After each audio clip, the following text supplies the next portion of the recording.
لقد كان لكم في رسول الله أسوة حسنة۔ بسم اللہ الرحمن الرحیم۔ محترم سامعین، تکبر انسان کو فہم سلیم اور علوم الہیہ سے محروم کر دیتا ہے۔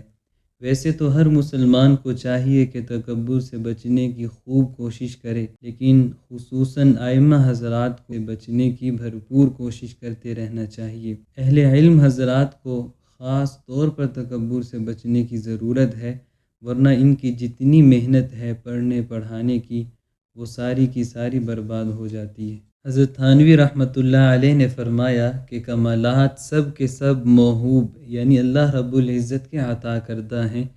جس کو ہبہ کمالات پر قدرت ہے، اس کو سلب کمالات پر بھی قدرت ہے، یعنی جو ذات کمال عطا کر سکتی ہے وہ کمال کو واپس بھی لے سکتی ہے، تو پھر اپنے اعمال پر کس چیز کا ناز۔ حضرت مفتی شفیع صاحب رحمۃ اللہ علیہ فرماتے ہیں، اگر کسی کو اپنے علم پر ناز ہو تو سن لے، حضور اکرم صلی اللہ علیہ وسلم کے برابر تو کسی کو علم عطا نہیں ہوا۔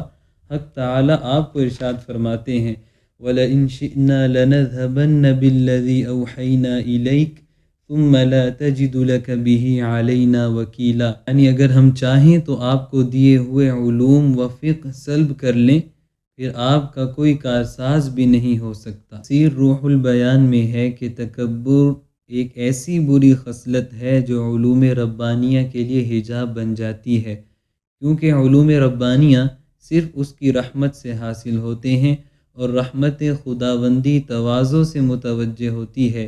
یہی تواضع ہمارے اکابر میں موجود تھی، جب ہی تو اللہ رب العزت نے ان کو فہم سلیم اور علوم الہیہ سے نوازا تھا۔ حضرت مولانا احمد علی لاہوری رحمہ اللہ تعالی سے روایت ہے، جب حضرت مدنی رحمہ اللہ آخری حج سے تشریف لا رہے تھے، ہم لوگ اسٹیشن پر شرف زیارت کے لیے گئے۔ حضرت کے متوسلین میں سے ایک صاحبزادہ محمد عارف مقیم ضلع جھنگ دیوبند تک ساتھ گئے۔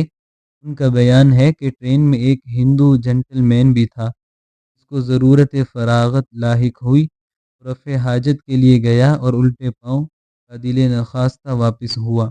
مولانا مدنی رحمہ اللہ فوراً سمجھ گئے، فوراً چند سگریٹ کی ڈبیاں ادھر ادھر سے اکٹھی کیں، لوٹا لے کر بیت الخلاء میں چلے گئے اور اچھی طرح صاف کر کے ہندو دوست سے فرمانے لگے، جائیے بیت الخلاء بالکل صاف ہے۔ نوجوان نے کہا، مولانا میں نے دیکھا ہے بیت الخلاء بالکل بھرا ہوا ہے۔ سا مختصر وہ اٹھا اور جا کر دیکھا، بیت الخلاء بالکل صاف تھا۔ بہت متاثر ہوا اور بھرپور عقیدت کے ساتھ عرض کرنے لگا، یہ حضور کی بندہ نوازی ہے جو سمجھ سے باہر ہے۔ مولانا عطا اللہ شاہ بخاری رحمہ اللہ سے روایت ہے کہ یوپی میں ایک جگہ میری تقریر تھی، رات کو 3 بجے تقریر سے فارغ ہو کر لیٹ گیا۔ ابھی میں نیم غنودگی کی حالت میں تھا، مجھ کو محسوس ہوا کہ کوئی میرے پاؤں دبا رہا ہے۔ سوچا کہ لوگ اسی طرح دباتے رہتے ہیں، کوئی مخلص ہوگا، مگر اس کے ساتھ ساتھ معلوم ہو رہا تھا کہ یہ مٹھی تو عجیب قسم کی ہے۔ باوجود راحت کی نیند رخصت ہوتی جا رہی تھی، سر اٹھایا تو دیکھا حضرت شیخ الاسلام مدنی رحمہ اللہ ہیں۔ فوراً چارپائی سے اتر پڑا اور ندامت سے عرض کیا، حضرت کیا ہم نے اپنے لیے جہنم کا خود سامان پہلے کم کر رکھا ہے کہ آپ بھی ہم کو دھکا دے رہے ہیں؟ شیخ نے جواباً فرمایا، آپ نے دیر تک تقریر کی تھی، آرام کی ضرورت تھی اور آپ کی عادت بھی تھی، اور مجھ کو سعادت کی ضرورت تھی، ساتھ ہی نماز کا وقت قریب تھا، میں نے خیال کیا کہ آپ کی نماز نہ چلی جائے، تو بتائیے حضرت میں نے کیا غلطی کی ہے؟ حضرات فرماتے ہیں کہ تکبر سے بچنے کا بہترین نسخہ یہ ہے کہ اپنی تعریف لوگوں سے ہرگز نہ سنیں۔ اگر کوئی شاگرد مقتدی عقیدت مند تعریف کرے کہ امام صاحب آپ تو ماشاءاللہ، آپ کا بیان تو ماشاءاللہ، آپ کے درس کے تو کیا ہی کہنے، تو فوراً اس کے منہ پر ہاتھ رکھ دے اور سمجھائے کہ مخلوق کی تعریف کی بجائے خالق جل جلالہ کی تعریف کریں۔ درس کا مقصد ہی یہی ہے کہ مخلوق کا تأثر ہمارے دلوں سے نکل جائے، دل اللہ تعالیٰ سے متاثر ہوں۔ دوسرا، تعریف کرنے کا نقصان یہ ہے کہ نظر لگ جاتی ہے، حاسدین پیدا ہو جاتے ہیں۔ اس لیے ہر جگہ خالق رب العزت کی تعریف کی جائے، کیونکہ اسی کا نام